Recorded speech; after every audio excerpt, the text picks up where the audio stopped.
Hello guys! Good morning! Ano ba yan? Dito ako sa bahay na, tapos na ng pagwawalis. So ngayon, nag-aalmusal naman ako. Wala. Bago sa sumama sa pag-almusal.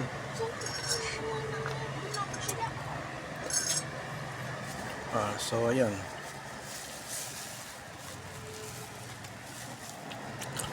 Kumusta araw nyo?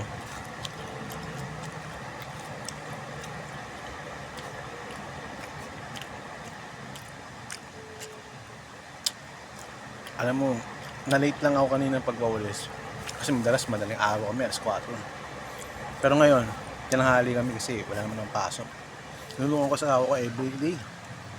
Mahirap na. Kahit walang sahod. Basta willing kang tumulong. At nakikita mo yung paligid mo marumi. Linisan nyo na. Wag na magano. No? Sa hapon, wala naman nagwawalis. Walisan nyo kahit konti. Mabawasan na. Shout out dito sa Galas. No? Nga. Dito sa inupahan namin, hanggang Disyembre na lang kami. Paano kaya yan? Sana makakita kami ng maupahan. Alam mo, dito sa kabila, sa bahay na yun, tinitiran talaga namin sa bahay ko. Hindi ko maintindihan. Kung nakaperanggot lang, kukunin pa. Para lang abnormal kasi yung mga natira. Actually, yung sa taas na nilabas yung gamit na abnormal talaga. Baka mabot pa hanggang korte, barangay, korte. Wala na. Parang wala naman din nangyari. Alam nyo, napakahirap ng ganitong sitwasyon. Actually, hindi na lang kami nakakaranas ito, mga kapatid. May iba pang tao. No, kahit ano pang gawin nila, may mga ebidensya sila, may mga dokumento sila. Basta kung malakas din siguro yung kalaban, medyo mahirapan eh. Lalo na kung walang abogado, walang pambayad. Pero hindi naman, alam mo, manali ka lang sa Diyos. Diyos nang bahala sa iyo. Diyos nang bahala sa kanila. Tanging taas ang nakakaalam. At nakakita ko ano talaga yung nangyari. No? Actually, ang Diyos lang talaga nakakaalam. So siya na talaga maghahatol. Tsaka magkapagsabi talaga kung ano yung katotohanan. Kung ano yung pinangyarihan. Kasi magsusumbong ka nga, hindi naman totally alam, hingan ka na ebidensya. No? May ebidensya naman, hindi mo alam kung sapat, kung ano, magiging katotohanan. Wala rin. Kung hindi naman din yung pinasa mo, kung hindi naman din magkakaroon ng saysay. Ang mangyari, walang saysay. So, ganun, no? Mga kapatid.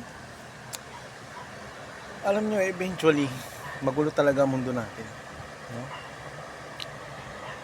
At dyan, ganito, magulo. Basta, pabuhay na tayong tahimik. No?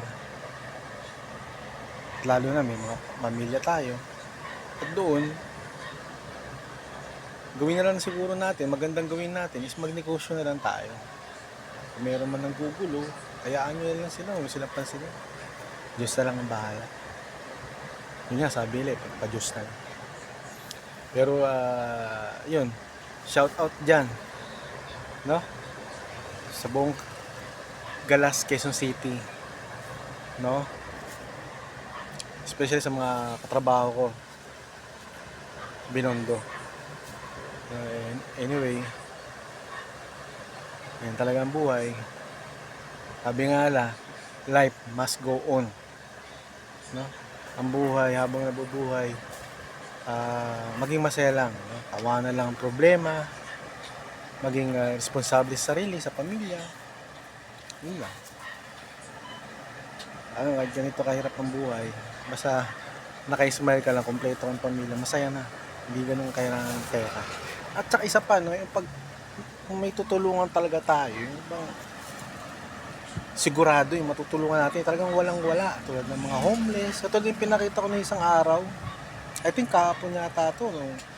Kasi may matanda na nagugutom, no? Doon sa bakery. Sabi niya, sir, baka pwede naman manghingi ng tinapay. So, ang ginawa ko, meron ako kahit papanong pera sa bulsa. Di bumili ako ng ano, gusto niya yung pandikoko. Di bili ko ng pandikoko. No? Binigyan natin si nanay kahit pa paano. Binigyan ko pa kahit magkano lang tira sa bulsa ko, siguro 6 pesos. O kung meron man sanang ano, magbigay na lang kung meron makatalintad. Kasi kung ano lang namin sa bulsa ko, yun naman. Basta may naitulong ako. No? Hindi naman din ako mayaman eh. Basta kahit pa paano nakapagbigay tayo. Kahit konti, kahit tinapay, kung ano man yan. Basta makakain niya. No? So, guys, nandito na lang, no?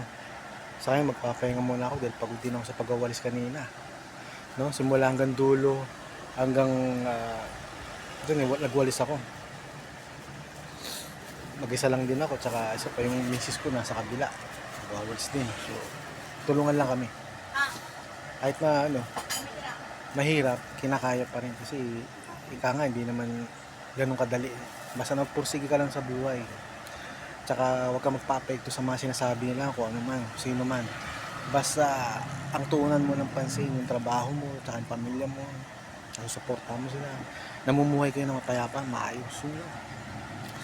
So, dito na lang muna ha. At ako ay magpapahinga muna.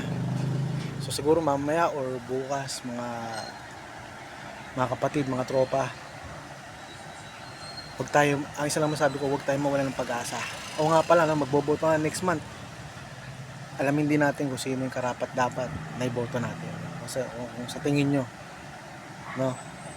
So yun lang, ito hanggang dito na lang mga guys. Maraming salamat po, no? Kung may mga nakapanood man to, sana bigyan nyo kahit paano ako ng support, no? Subscribe to my YouTube channel. Although wala namang Facebook, TikTok meron pa tayo, yun lang, dalawa na lang. So yung magkano sa YouTube, sa Facebook kasi nawala na yung Facebook eh. I don't know what's happened, but I think it will come back as soon as possible. Kasi anyway, ganito lang. Maraming salamat sa inyo mga kapatid, sa mga nanonood nito. So shout out na lang din sa lahat ng mga nanonood. Maraming salamat.